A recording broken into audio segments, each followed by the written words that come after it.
आशा ने कहा कि हम पिछले 3 साल से एक दूसरे से प्यार करते हैं, लेकिन शादी के बिना की जिंदगी को लोग गलत नाम से पुकारते हैं। इसलिए अब हमें इस रिश्ते को एक नाम दे देना चाहिए। हमें अब हमारी शादी के बारे में सोचना चाहिए। तुम भी काफी समय से शहर की एक बड़ी कंपनी में मैनेजर के रूप में काम कर रहे हो। मुझे अब मम्मी पापा को बताने में कोई आपत्ति नहीं है।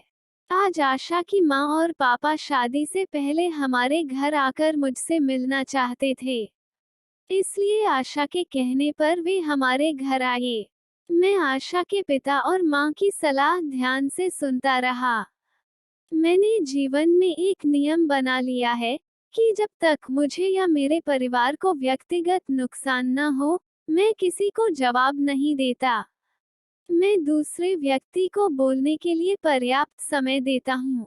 ऐसा मौका देने से ही आप सामने वाले को जान पाएंगे। इसलिए मैं चुपचाप आशा के मम्मी पापा की बातें सुनता रहा। बातचीत के दौरान उन्होंने मेरे पापा और मम्मी की तरफ देखा और पूछा, क्या तुम्हारे मम्मी पापा भी तुम्हारे साथ रहते हैं? मैंने कहा, नहीं महोदय, आप गलत समझ रहे हैं। मैं अपने माता पिता के साथ रहता हूँ, वे मेरे साथ नहीं।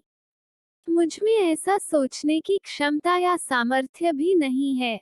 आशा के पापा ने मेरी तरफ देखकर कहा, इसका मतलब तुम शादी के बाद भी अपने माता पिता के साथ रहने वाले हो।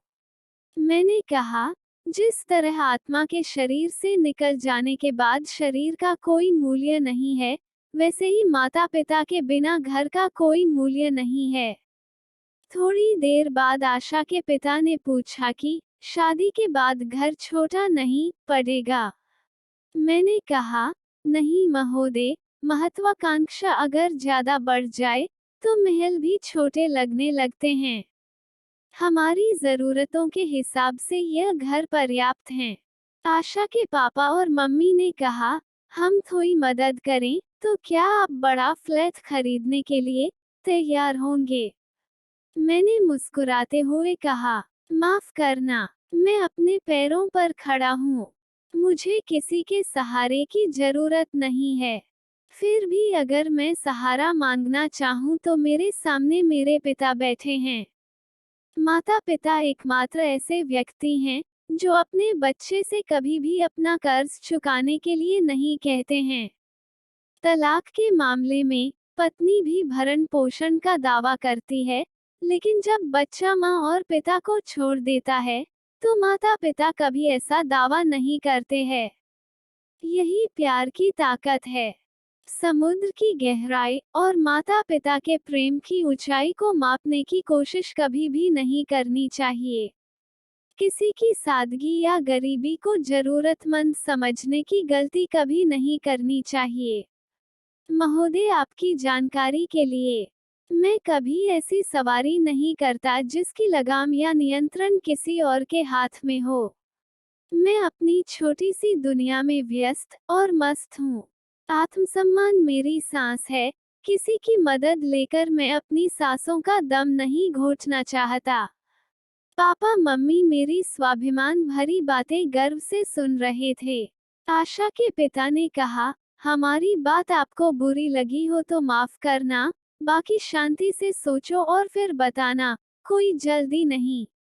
मैंने हंसते हुए कहा, सोचना तो आपको होगा। क्या आपको दामाद चाहिए या घर जमाई?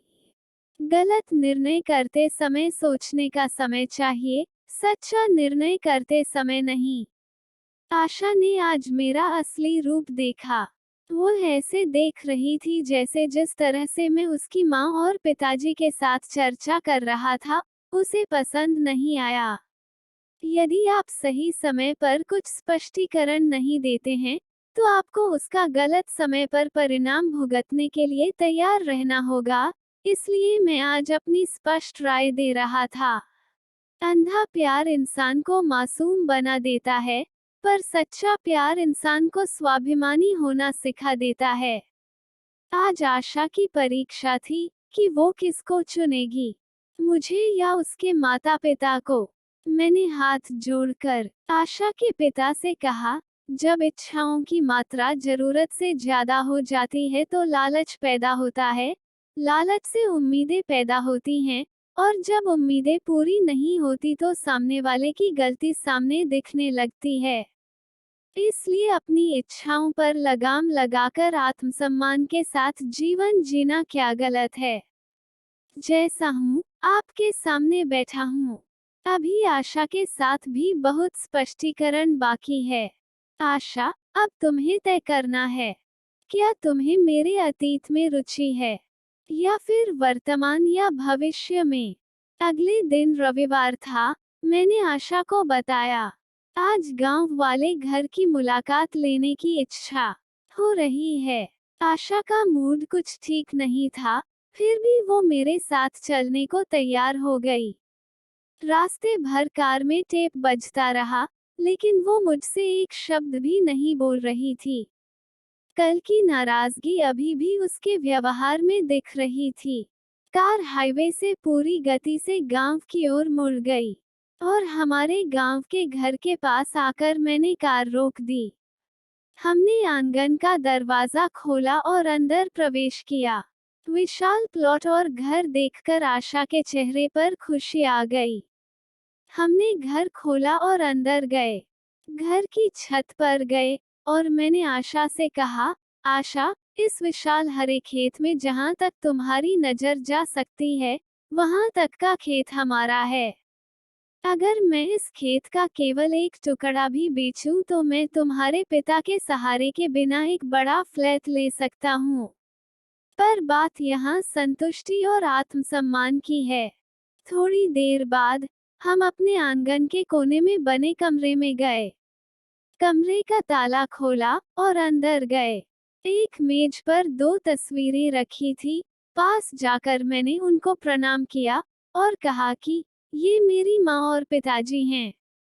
आशा आश्चर्य से बोली कि तो फिर शहर में घर पर बैठे हैं वो कौन है? मैंने कहा, वो मेरा वर्तमान है। इस फोटो में जो दिख रहा है वो मेरा अतीत है, और तुम मेरा भविष्य हो।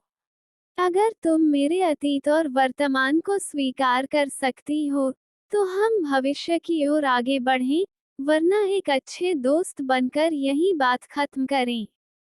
आशा ने कहा, अमर, जो भी हो, खुलकर बोलो। हम वहीं बैठ गए। मैंने कहा, तो फिर सुनो।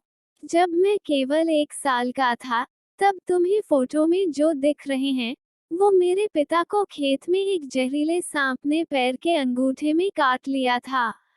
मेरी माँ ने बिना कुछ सोचे समझे मेरे पिता के पैर के अंगूठे से जहर निकालने की कोशिश की।